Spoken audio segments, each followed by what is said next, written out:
in the areas of the country where the government has proven itself unable or unwilling to defend the Negroes when they are being brutally and unjustly attacked, then the Negroes themselves should take whatever steps necessary to defend themselves. And one of the best methods by which this can be done is to establish rifle clubs. It's legal in this country to own a rifle. This doesn't mean that the Negro is going to initiate some kind of aggressive action against anybody, but it does mean that the Negro will be serving notice that no longer does he believe in turning the other cheek and being the constant victim of someone else's brutality. Is it your intention to have all Africans go back to Africa? The Honorable Elijah Muhammad says that the only solution for the problem is that our people, of which there are now 22 million, be involved in a mass exodus back to our own homeland. But this is a long-range program. And while we are orienting our mind toward going back in the direction of Africa, we have to live right here. So we have to...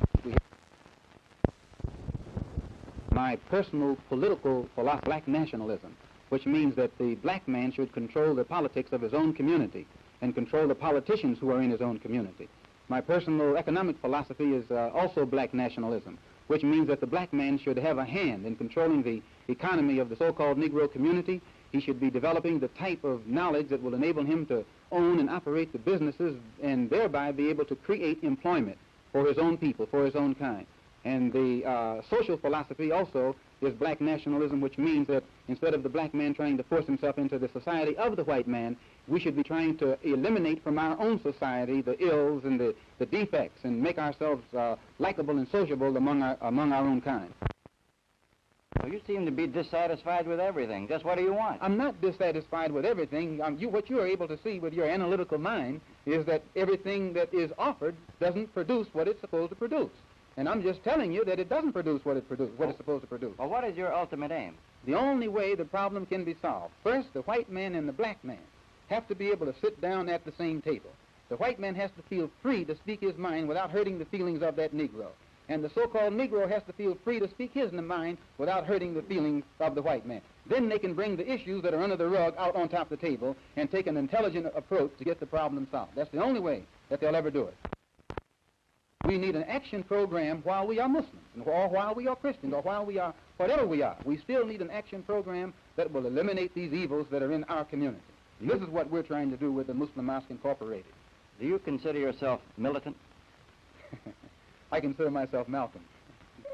Let us look again at the nationalist who is true to his cause, and let us test our nationalists by some of these criteria. The true nationalist is not obsessed with the past to the exclusion of the present. We have some nationalists whose heads are on backwards and they cannot look in the distant past. They are so concerned with the past until they stumble over the present and cannot see what is coming in the future. They grovel and revel in the great glories of the past to the absence of the future. One of the things I think you will see in the Marcus Garvey's legacy is that while he raised the black man's past to great heights, projected the past and made it a part of the consciousness of black people, there was a thoroughgoing concern with the present and the future. There was a thoroughgoing concern with the constructing of the now and the future. There was not merely an ongoing, exclusive, and compulsive concern with things that were, but with things that are, with things that can and shall be. The true nationalist is forward-thinking and futuristic. I see too few conferences, too few people concerned with the future, even nationalists. What is going to occur in the year 2000? What will the condition of the people be in the year 2050 or 2100? What must we do today to secure the survival and the advancement of African people in the world over? What must we do to fight off the threat of the Asian takeover of the world? We're not thinking about that.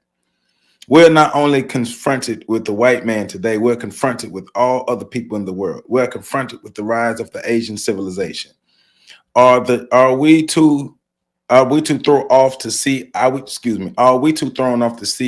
the death of European civilization only to fall under the yoke of Asian civilization? We can look out in our streets today and see it coming. It is around us everywhere. The invasion of our communities by the Asian units is a sign of times to come. The African is at the crossroads today where African people must not only evoke their great past, but now they must evoke the future as well and create that future. The true nationalist does not escape and hide through the glorification of the past. What must be done in the present, excuse me, my bad. The true nationalist does not escape and hide through the glorification of the past. What must be done in the future and in the future is up to the nationalists right now. So welcome back. Happy Monday. Welcome to On the Shoulders of Giants. I am Joseph Ward, and we are continuing our reading of African-centered consciousness versus the New World Order, Garveyism in the age of globalism. And starting off where I'm reading what Dr. Amos Wilson is talking about, the true nationalist. And I am glad I came across this, the true nationalist, right? Let me read this. The bogus nationalist, however, rises up the people, builds up a false pride in the people in terms of past history, but he leaves them groping as to what must be done now.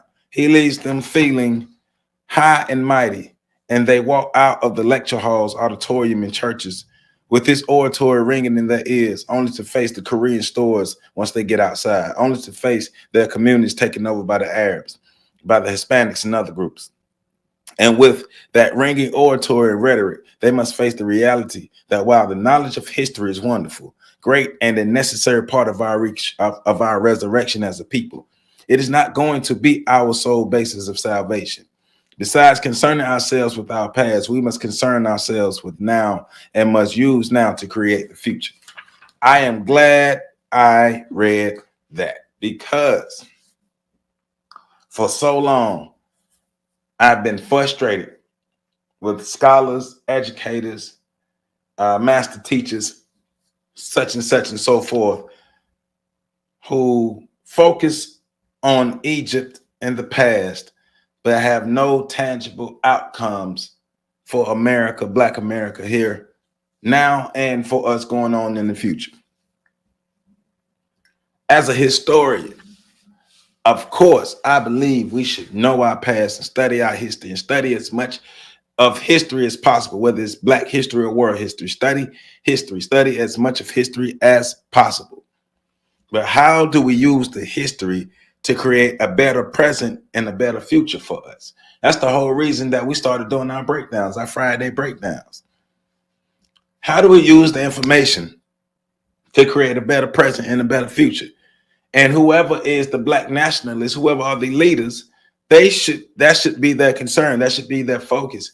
If you as a so-called leader cannot tell me how I can get from point A to point B, then get out of my damn way. On FAMU campus, in front of the stadium, there's a saying, and I've been reading it my whole life: lead me, follow me, or get the hell out of my way.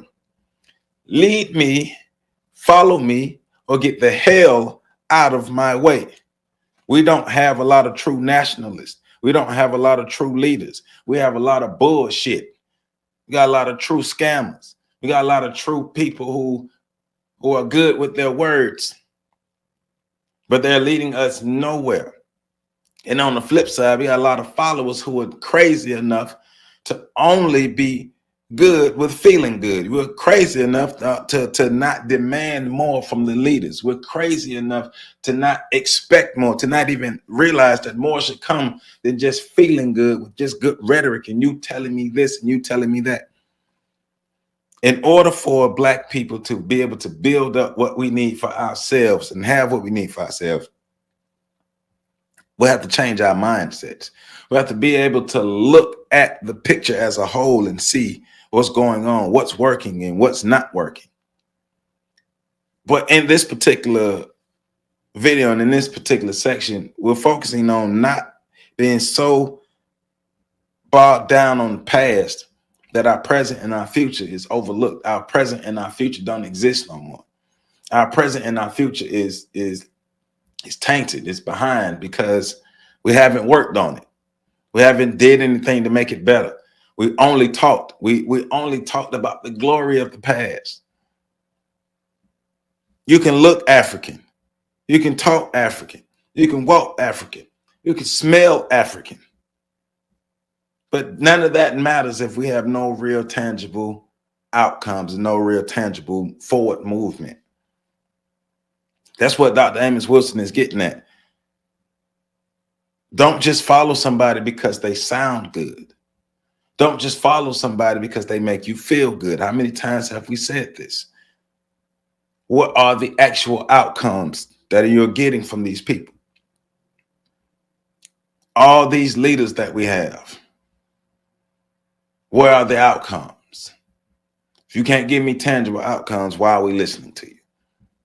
All right, so let's move forward because we're getting deeper in this, because being a nationalist, being a leader, being somebody who's for the advancement of Black people, as I just stated, is more than just about the statements you make or how you make people feel. So let's go further. Starting back on page 68. So I'm reading from page 66 to page 80, from page 66 to page 80. And so I'm picking up on page 68. The true nationalist is entrepreneurial. He's building something. He's constructing something. We see that in Garvey, not just a concern with the past, not just an identification with Egypt and other great African empires of the past, not just picking up a little detail upon, not just picking up little detail upon little detail of some African past, but of a sound movement forward in concrete brick and mortar construction, a sound hands-on development and actualization of African ideology and political development. He is one who thrusts his fear aside and moves forward, the true African nationalist. He not only respects the ethnic heritage of, and he not only respects his ethnic heritage and the glories of his ancestors, but he is equally, if not more, concerned with the inheritance he is going to pass on to his children, with the legacy he's going to leave his children. What are you doing for the future? One thing I love about Marcus Garvey is and we read the first video we made about this, we read everywhere he went, he built something. Everywhere he went, he organized something. He built something for the people, to benefit the people, to help the people. Everywhere he went. Same thing with Malcolm X. Everywhere Malcolm X went, a temple was built. Everywhere he went, a temple was built. We have too many speakers, leaders, people on the circuits, people out here who are going places, being invited to all these places, and nothing is coming out of it. It's just people on tour, concerts and stuff. That's not true Black nationalism. That's the feeling component of Black nationalism, but it's not actual nationalism because there are no tangibles. We need tangibles. What are we building? What are we constructing? What are we making? What forward movement? How can we measure? If we look back, if 5 years pass and we look back, how can we effectively measure our progress? What measurables have we put in place? So there are people who scrape their monies together, give it to the airlines, give it to the Arabs, jump out the plane, bow, scrape, and kiss the earth just to salve their own wounded egos. But when asked to forward that $1,500 toward the feeding of our children, forward toward the educating of our children, toward the creating of our jobs for our people, toward the gaining of control over retail, over real estate, and gaining control over our wealth, somehow they are not able to make those sacrifices. They're willing to worship the pyramids of 4,000 years ago, but will not build pyramids in the present so that children may see that they left behind as well. That's a great statement. We're willing to focus on the past, take the tours and do everything, but we're not building anything toward the future. The pyramids are very important. We should study them. We should honor them. We should respect them, but they should motivate us to be building our own future, to building our own forever. The builders of forever, the builders of tomorrow. That's what we are. We are the builders of tomorrow, the builders of forever. We can build our own forever if we actually take the proper steps to do it. If we get past the normal rigmarole, the normal that we do, get past that. It's about real building. Been saying it for the longest. I'm glad Dr. Wilson is saying. We see our true nationalists in the guise and person of Marcus Garvey, and the person of the Honorable Elijah Muhammad, who not only complains about the nature of education of all Black children, but who does something about it. He builds the schools and universities and constructs and instructs as a part of his national mission. So it's more that he's using Honorable Elijah Muhammad and Marcus Garvey as examples of people who saw a problem with things going on in the Black community within America, period, that affected Black people, spoke about the problem, and then took action to fix the problem. What are you doing? What am I doing? What are you doing in that same lane, that same vein? You just talking? Because we're in a day and age now where Black folk like to get on TikTok and just damn complain. Shut up. Get off TikTok complaining and do something, right?